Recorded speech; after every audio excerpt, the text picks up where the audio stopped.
I may take the liberty of beginning by saying something about myself and my role in talking to you about philosophical matters,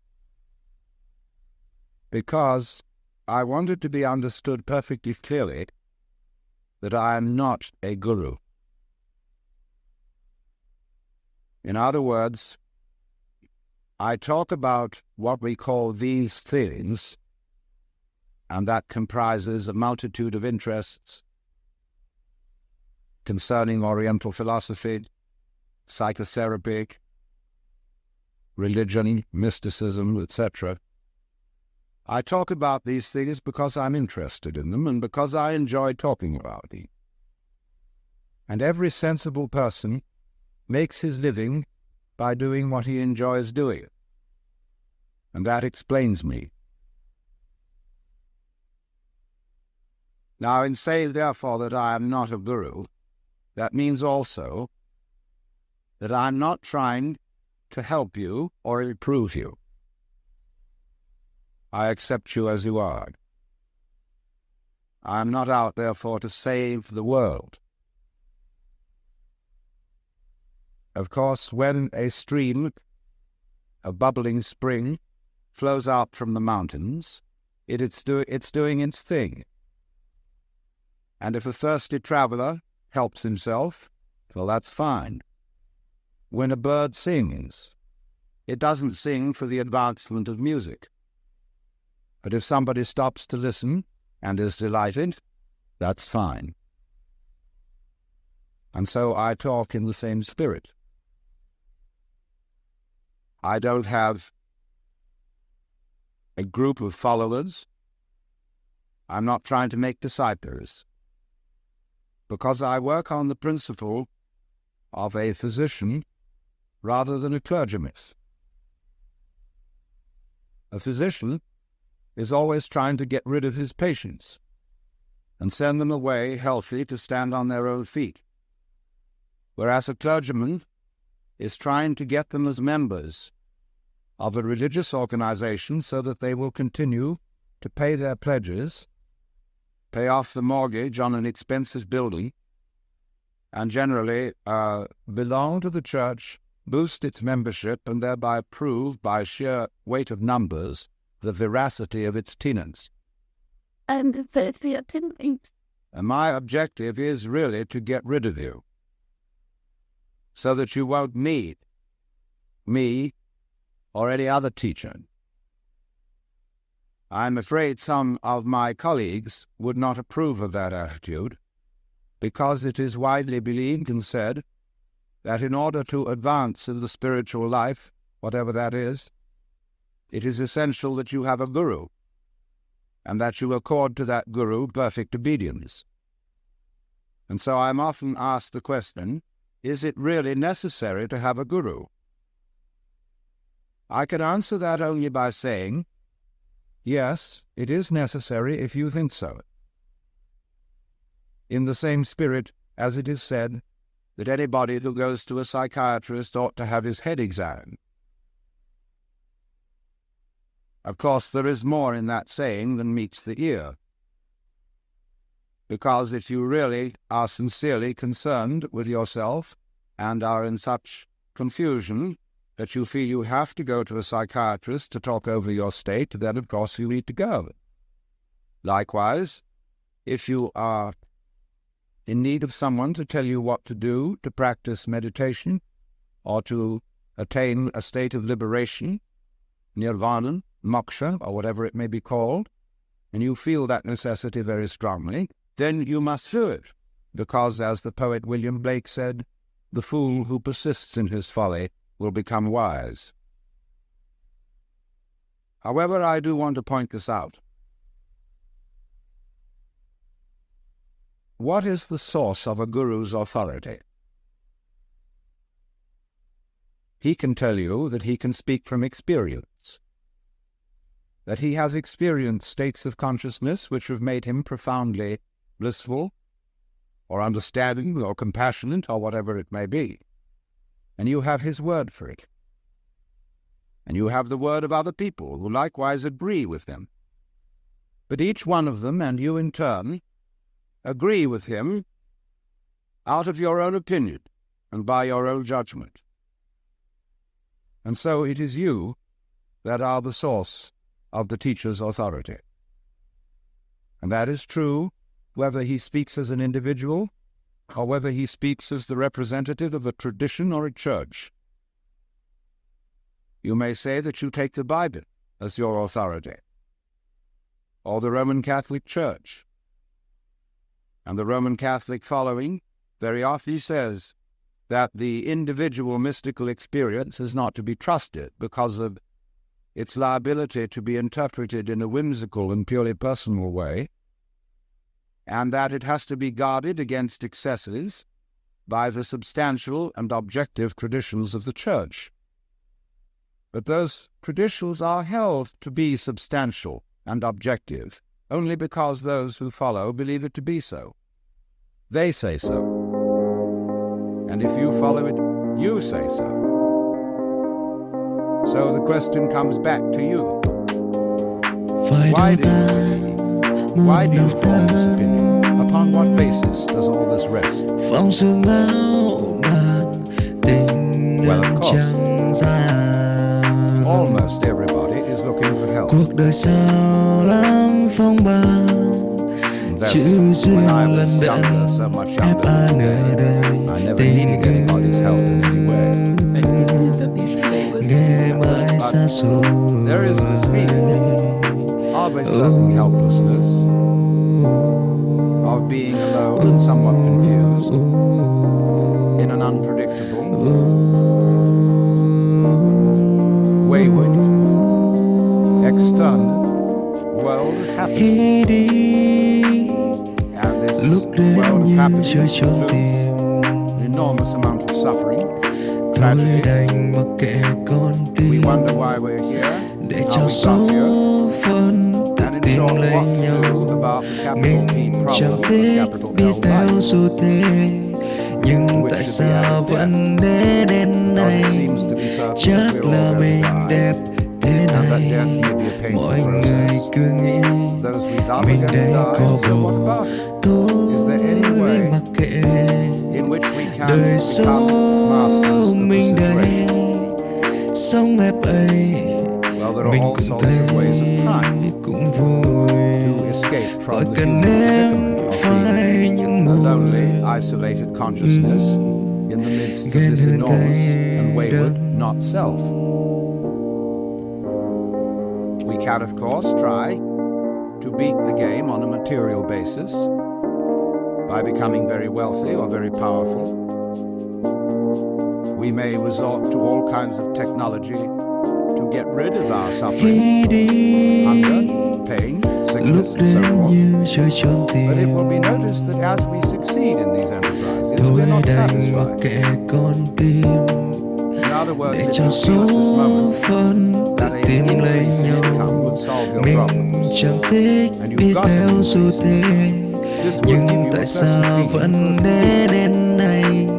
Chắc But là then, mình as you đẹp well know, if thế that's ever này. happened to you, Mọi feeling người wears cứ off. nghĩ mình đây You may có stop buồn, worrying about paying your debts tôi mặc kệ.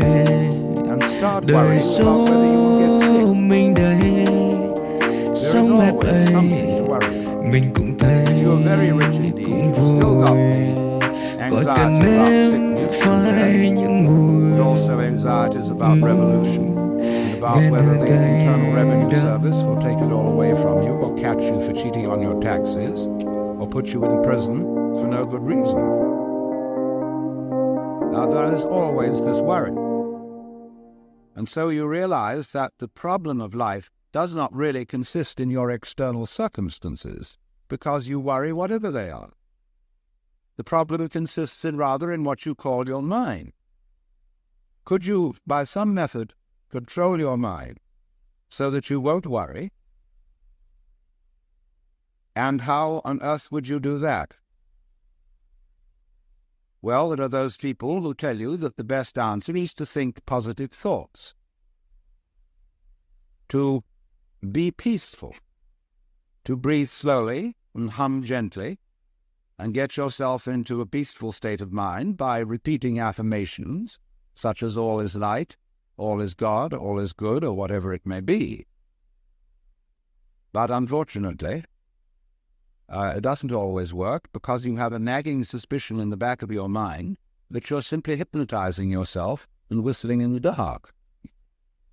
What the Germans call a Hintergedanke, which is a thought concealed way, way back behind your intellect, but it has a gnawing persistence. What if? And so you realize that this matter of controlling the mind is no superficial undertaking, because although you may be able to smooth the ruffles of your consciousness, there is beneath that a vast area of unconsciousness which erupts as unpredictably as events in the external world. And so you consider seriously the possibilities of psychoanalysis, to go down and get into those depths and see if oil can be put on those troubled waters. And then, of course, you get into the guru business. You have to go to someone against whose mirror you can reflect those aspects of yourself of which you are not directly aware. So as the process goes on, you find there is something awkward about all this, and this awkwardness can be expressed in many different ways. One of them is this: how on earth are you to get at yourself, to do something about yourself? Because it's a project not unlike trying to pierce the point of a pin with the point of the same pin. In other words, if you feel that you could do with some sort of psychological or spiritual improvement, obviously you are the character who's going to have to bring this about. But if you are the one who needs to be improved, how are you going to accomplish the improvement? You're in the predicament of trying to lift yourself up off the floor by pulling at your own bootstraps. And as you all know, that cannot be done, and if you attempt to do so, you're likely to land with a bang on your fanny and be lower down than you were in the first place. So that problem continually arises, and it has arisen historically in all the great religious traditions. We find it in Christianity, in the debate between St. Augustine and Pelagius. And Pelagius said that if God had given us a commandment to love him and to love our neighbors, he would not have done so unless we could obey it. St. Augustine countered and said, yes, but the commandment was not given in order for it to be obeyed. God never expected that it would be obeyed, because we were incapable of loving anyone but ourselves. The commandment was therefore given to convince us of our sinfulness, from which we could be rescued only by divine grace, that is to say, by the infusion of our souls with a power beyond them. And that was more or less the doctrine for which the Church settled. The puzzle has always been, therefore, how to get grace. Because grace is apparently freely offered to all, but some people seem to get it and some don't. With some the medicine takes, and with others it doesn't. Why? Well, apparently you have the power to resist grace, but if you do, you also have the power not to resist it. We would like, therefore, to know how not to resist it and to be open. And there you see we are back at exactly the same problem with which we began. It's like saying you must relax. Damn you. Let go.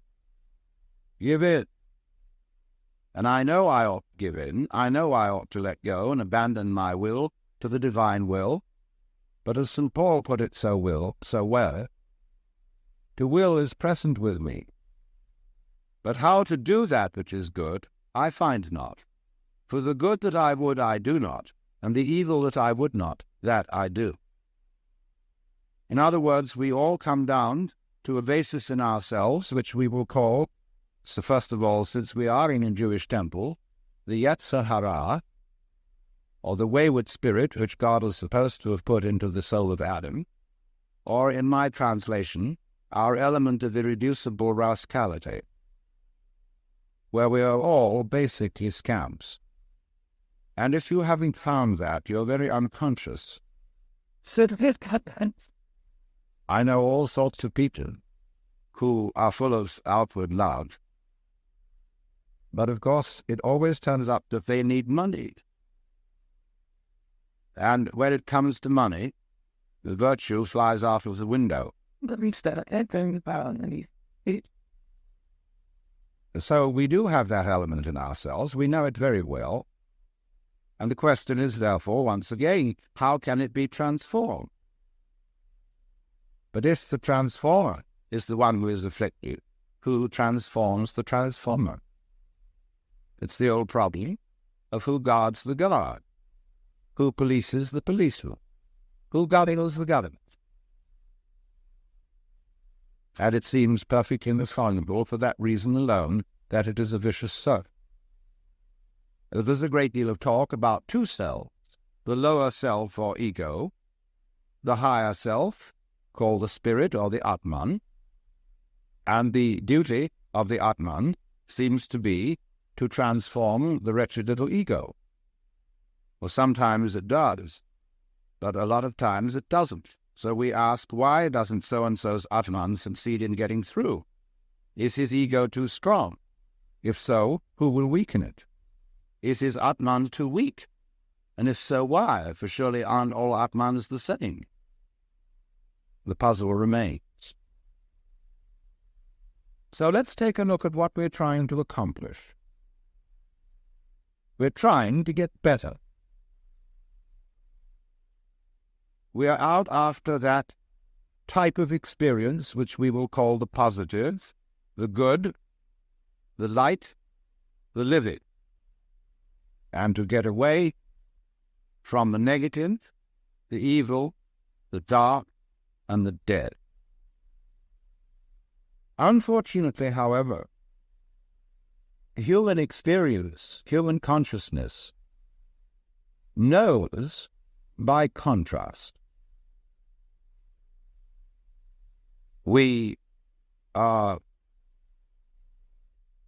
equipped with a nervous system where the neurons either fire or don't fire.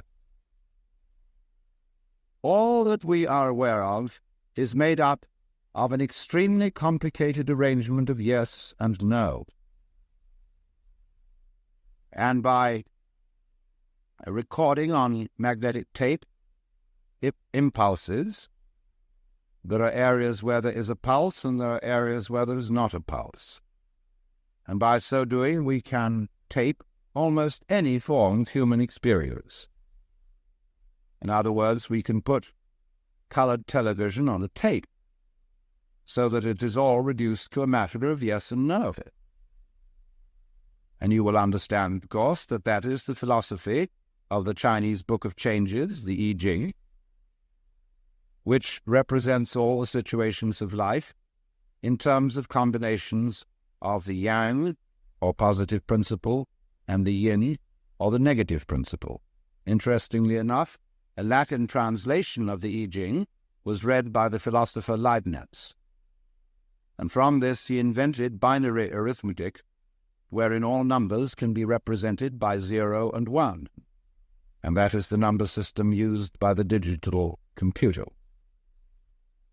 which lies behind all our electronic ingenuity, this great extension of the nervous system, which is based on the same principle. But you see what we are trying to do.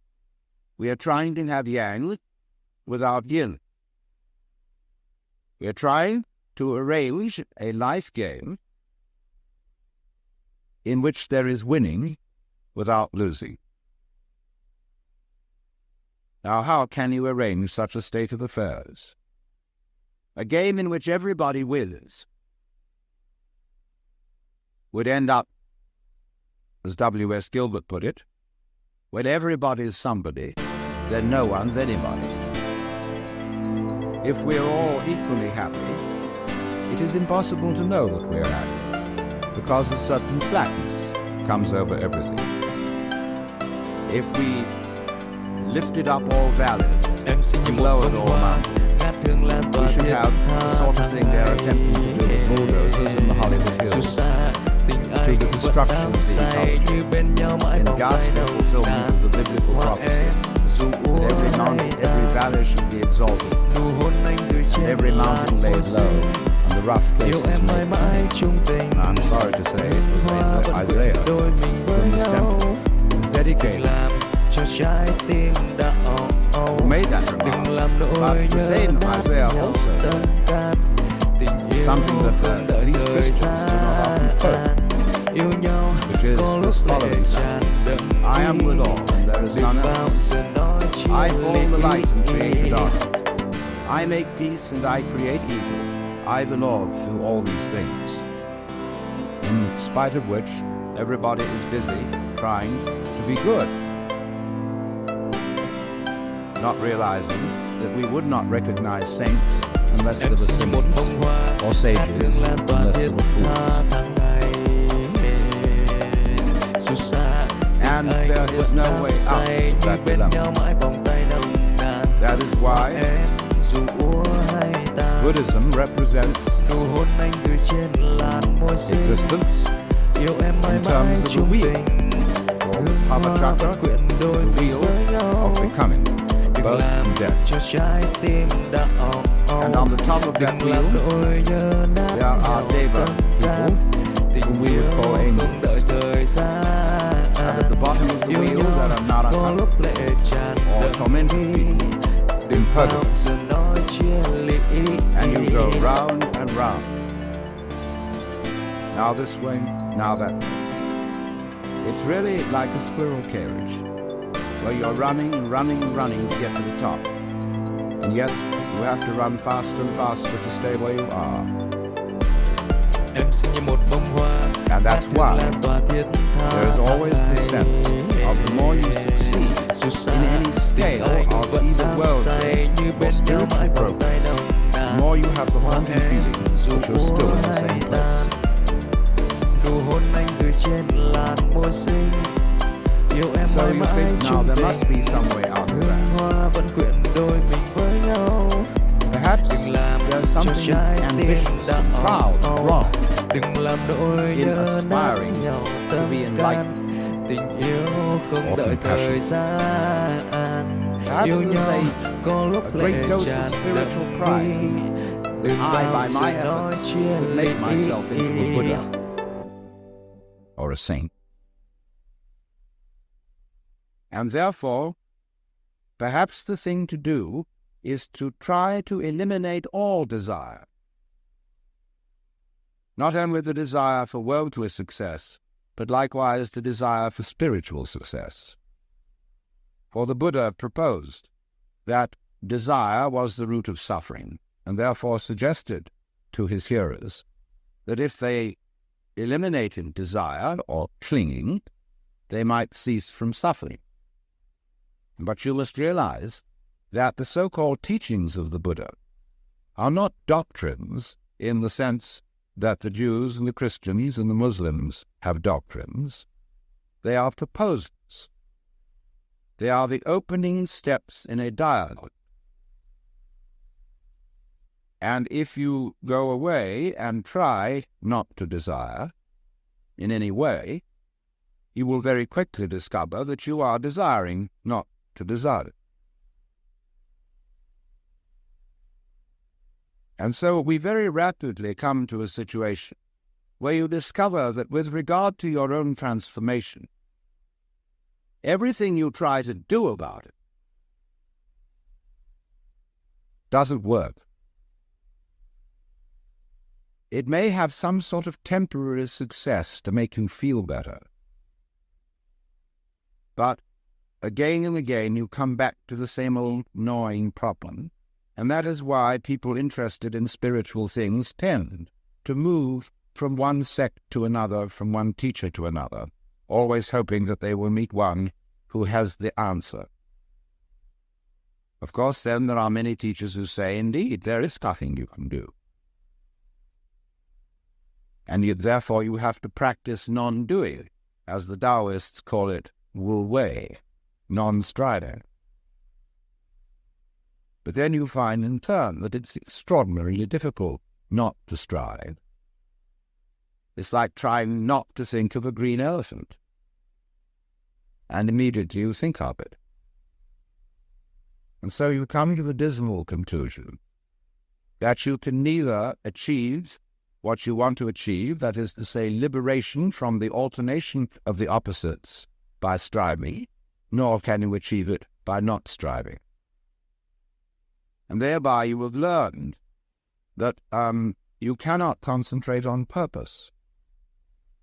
It's like trying to be unself-conscious on purpose, or to be genuine on purpose, or to love on purpose. When you say, I ought to love, well, that puts you in a double bind. When we say of a person, well, he's trained himself to be deliberately unself-conscious, or he has very disciplined spontaneity. So that adversity, that what we were looking for was somebody whose spontaneity was genuine, so that the scaffolding didn't show. And we believe that there are such people, like children, but they don't know how interesting they are. And when they find out, they become brats. Imagine for a moment that it was your privilege to have a brief interview with God, in the course of which you were allowed to ask one question. What would you ask? Now, you would have to think this over very carefully, because this golden opportunity would come to you only once, and you would have to be most careful that you didn't ask a silly question. Well, you might try God out with a Zen Buddhist koan, such as, beyond the positive and the negative, what is reality? And the Lord would turn to you and say, my dear child, your question has no meaning. And you wouldn't have the opportunity to think up a meaningful one and come back. So perhaps you should have asked, what question should I?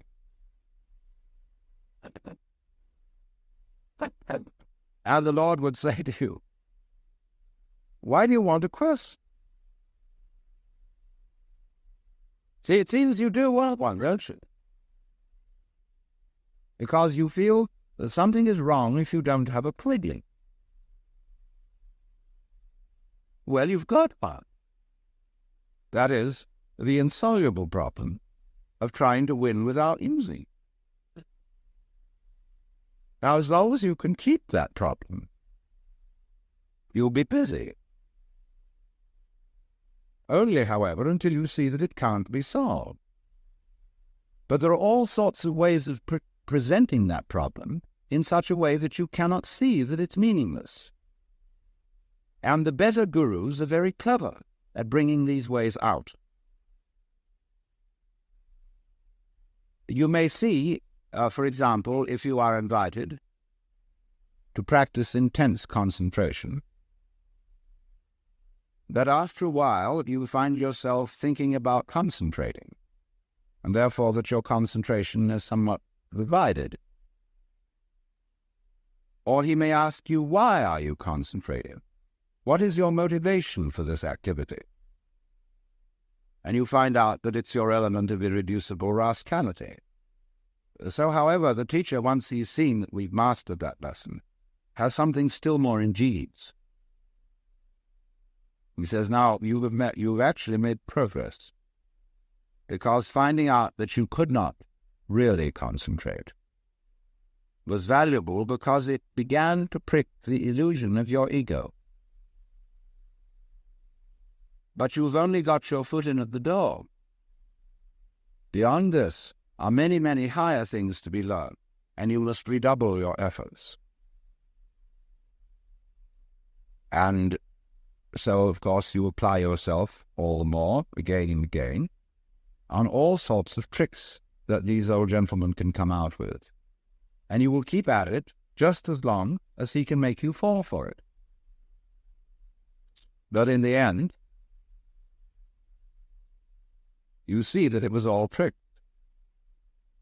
As the great Zen master Rinzai said, well, after all, there was nothing much in Obaku's Buddhism. And he went on to explain to his students that the art of Zen, or teaching Zen, is like deceiving a child with an empty fist. You know how you can intrigue a child by pretending you've got something very precious in your fist. And you can play a game for an hour, provoking the child to ever greater enthusiasm to find out what you've got. And in the end, the revelation is that there's nothing there. So many people say, in the course of their Zen training, I realized there was nothing to realize. It was all there from the beginning. Because you see, standing opposite to the realization that you can't do anything about it, and equivalently that you can't do nothing about it, comes, of course, the awakening that the reason for that is there is no you separate from you. In other words, when you try to control your thoughts or control your feeling, there is no difference between the thoughts and the controller. Because what you call the thinker is simply your thought of yourself. The thinker is a thought among thought, and the feeler is a feeling among feeling.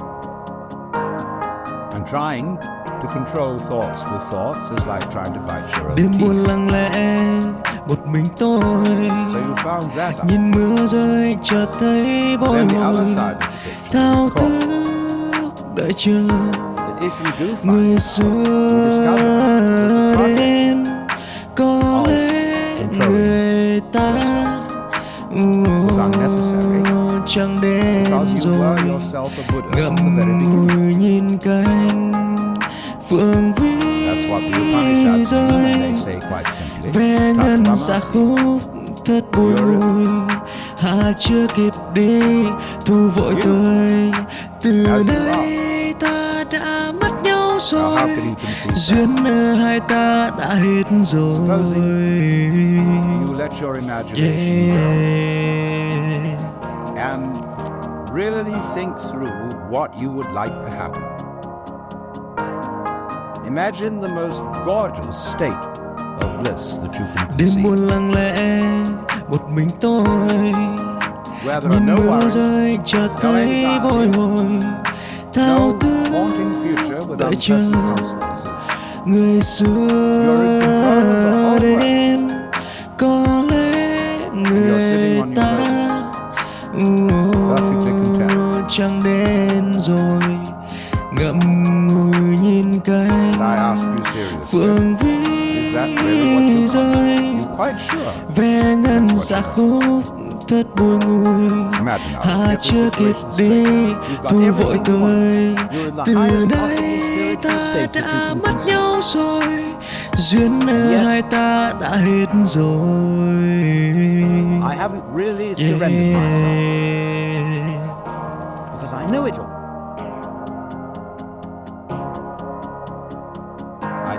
Something I don't know. So please the surprise. You know what would Đêm happen? buồn lặng lẽ You một would mình find tôi, yourself sitting here, nhìn mưa rơi chợt this thấy building, bồi hồi, tonight, feeling thao exactly the thức way you feel. đợi chờ người xưa đến. Có lẽ người ta Because after all, don't you have it chẳng all? đến rồi, ngậm ngùi You have the nhìn feeling cánh phượng vi rơi, ve ngân dạ khúc thật bùi ngùi, hà chưa kịp đi thu vội tới. Từ nay ta đã mất nhau rồi, duyên hai ta đã hết rồi. has a certain sensation of being in control of life to some extent through voluntary action. The will seems to have a certain freedom, and yet on the other hand, there are limits to that. And it seems in the end, life sweeps us away, and we are overwhelmed by the involuntary. And yet, the voluntary keeps popping up. New voluntaries come into the world with every baby. So you see, you couldn't have the experience you call being a voluntarily acting self without the contrast of the involuntary happening. Now, do you want to be without the involuntary happening? You want to get rid of that? All right. If you get rid of it, you won't have the experience of the voluntary self. Or would you like to turn it the other way around? Would you like to have the experience of no voluntary self? And on the other hand, everything just happened. Well, then you say, well, I'm not sure about that. Because then I would feel at first that I was floating. See, that I had no further responsibilities. That I was just walking on air. And we do get that feeling sometimes. If you take the ideas of determinism and fatalism to their final conclusion, you do have that sense of freedom from all responsibility, freedom from worry and care. And you float along for a while, but it wears off. You don't somehow seem to be able to follow out that philosophy consistently, especially if you have children. And somehow a society begins to push on you to be responsible, as it pushes on children to be responsible. And so this nagging duality keeps coming back, that I cannot realize the nice irresponsible condition of involuntary behavior unless I have the contrast of the possibility of the voluntary, and vice versa. Now, what does that mean? Obviously, it means that these two aspects or sides of our experience, which we can call the voluntary and the involuntary, the knower and the knowing, the subject and the object, the self and the other, although appearing to be two, are indeed one. Because you can't have one without the other. And when that state of affairs arises, you know at once that there's a conspiracy. That two things which look as different can be are for that very reason the same.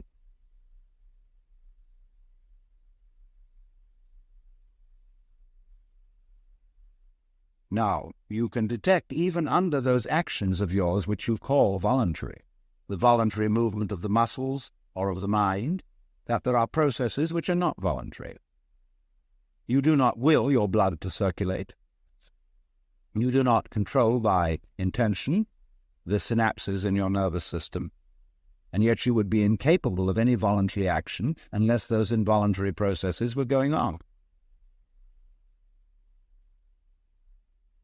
So you see these two things go together. And you begin to realize something which is rather difficult to describe, that what you call your experience is a do happening. We don't have good words for this. We have some words which have this sort of sense, like the word cleave, which means to stick together or to hold together, and also to split. And the word sacer in Latin means holy and accursed. And so I would like to propose we all should find some word for a do happening, because it's all a do happening. That's what Buddhists mean when they talk about karma. The word karma means action. And when something happens to you, be it good or bad, they say it is your karma. That means, quite simply, it is your doing. But you say, I didn't mean to do that. No. One school of thought will explain it by saying, but you see, you did something in a former life or at a former time, which now has this consequence. But that's a very superficial understanding of karma.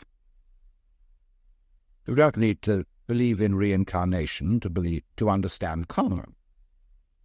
Karma is simply that you don't let your left hand know what your right hand is doing. That with one aspect, you are doing what you call the environment, and with the other aspect, you are doing what you call the organism, the me, this living body. But as you cannot conceive possibly the existence of a living body with no environment, that is the clue that the two are basically one. Like the two poles of a magnet, north is quite different from south, and yet it's all one magnet. So in precisely the same way, you are both what you do and what happens to you. So that you have a little game in which you play that what happens to you, that you're not responsible for. That's not you, see? You're only responsible for this side of it. And then you can compete with the other side. What it's like is this. Get 2 knitting pins, 1 in each hand, and have a fencing match with yourself. And really, sincerely, try to stick the other hand. But that other hand must really sincerely be trying to stick the first one and also to defend itself. It's like playing chess with yourself, you see? Now, it won't work. You'll come to a sort of standstill unless you decide for your right hand that that's the one that's really going to win. Well, then you've broken the rule of the game, see? Well, that's what we do. That's what is called by both the Hindus and the Buddhists avidya, ignorance, which really better means ignorance. So what it comes down to, you see, is basically this. Just in the same way that the authority of the Guru is your authority. You did. So the place where you are in life is where you've put yourself.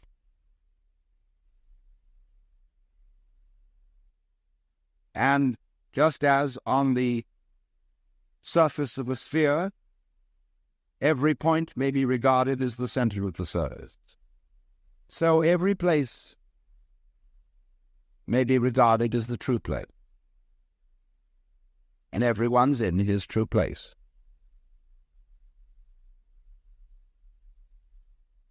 Everybody, in other words, put it in what language you will, is a manifestation of the divine, playing this game, that game, the other game. And you're not knowing it, if you don't know it, is part of the game. Makes it all the more fun. Get lost. You say to yourself, and lost you get. Like children love to play hide and seek. To get lost. Like we all like to go to a play, see a horror movie, and have the cold shivers because we think the awfuls are going to happen. Something is going to be seen on the screen which we can't stand to see. Well, won't that be a thrill if it happened? We all expose ourselves to that, just as children and young people are always exposing themselves to dreadful things. And the parents get absolutely, they get the heebie-jeebies. They, if it isn't getting drunk or driving hot rods, they take drugs. And that may ruin their sanity for life. How horrible can it be? And if they don't take drugs, they'll do something else. Always to see how close to the point of danger you can get. And most people who go in for racing cars usually end up in a crash. And they know it. But the life is all the sweeter for being played dangerous.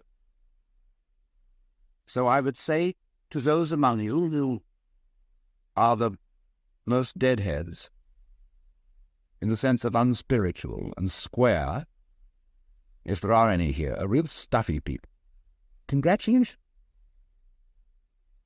You see? You're playing a very far-out game. See, you're so lost you don't even know where you stood. That's taking a gorgeous risk. Why? Because of you, we might even blow up the planet. How close are we going to get to that one? Well, just in the same way as that car racer watches the needle going up, up, up, up, up, up. There are these people feeling more and more and more righteous, determined that good shall prevail, watching that needle go up. It's getting hotter and hotter and hotter. And finally, they go out in a blaze of glory. Under the car. Let's do it. And then when the dust settles, they say, that was a close squeak. I mean, that was quite a dream we woke up from. See, where will we go next? See, because that's the point, isn't it? That's why I would say that my function is liberative. I want you to see that it's you. It's not me. It's not Swami so-and-so. It's not Buddha so-and-so. It's not Saint so-and-so. It's you. You do it. As Sir Edwin Arnold put the words into the mouth of the Buddha, you suffer from yourselves. None else compels. None other holds you that you live and die and whir upon the wheel and hug and kiss its spokes of agony, its tire of tears, its nave of nothingness. And when one of the old Zen masters went to his teacher and said, what is the way to liberation? Teacher said, who is restraining you? He said, no one. If so, why should you ask for liberation? It all bounces back to you. What do you want? Do you know what you want? Can you think it through? Say exactly what you want. And invariably, you'll get back to the place where you are. Because what you say you want is always the symptom, the expression of what you are now.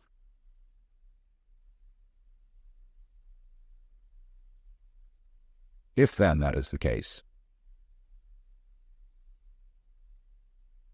that it's all there because you're doing it.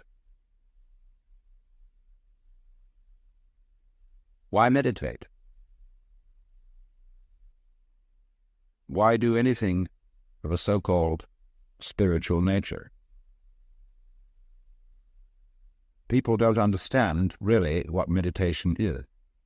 They take it up like they take up psychotherapy or a course in weight reduction in order to be better. But if you do that, you are not practicing what is called jhana or yoga or Zen. That's not it at all.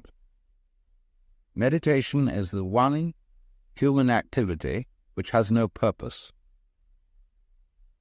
Buddhas, who are supposed to have attained everything, are invariably shown in some sort of meditation posture. Why should they meditate anymore?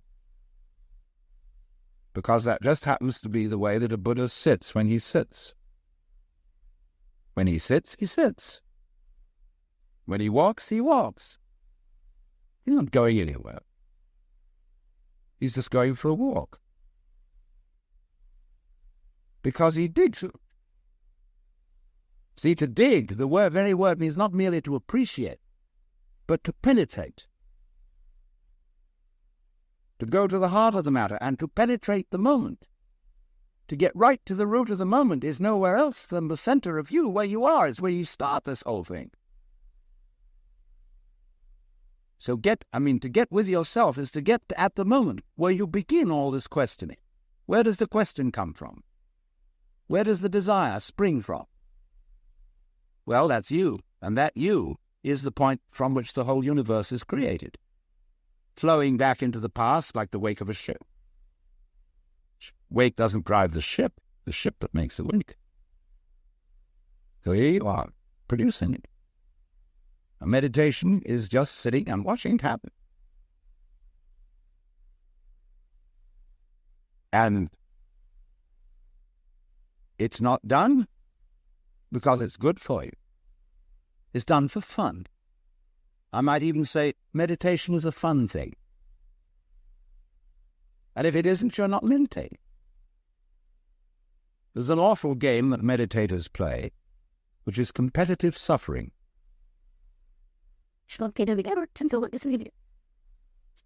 Now they go to some place where they sit for hours on end until their legs ache and practically fall off.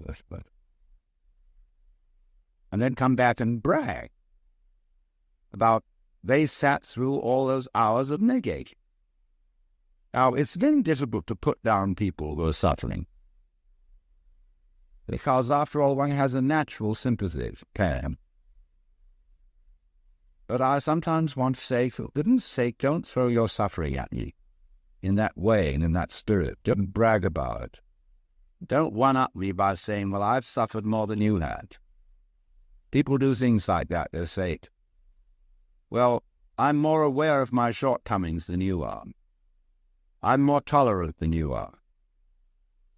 I'm recognize more than you do what a rascal I am. Every kind of way of one-upping somebody else in order to play the game in which I always win. So once we get into that kind of thing with the meditation scene, we get into hierarchies and ranks and degrees, and who has attained number 7, who has attained number 9, and the expert guru will always put a stage higher than anybody's thought of, so as to see how far your ambition will run.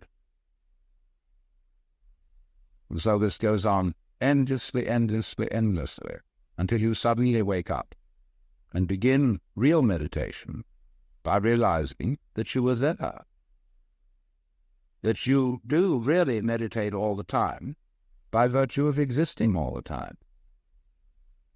Only you miss that eternal now by always looking for something next minute, expecting a result. Now you can say, let me not expect a result, because one does anything. So you may just as well sit and enjoy it.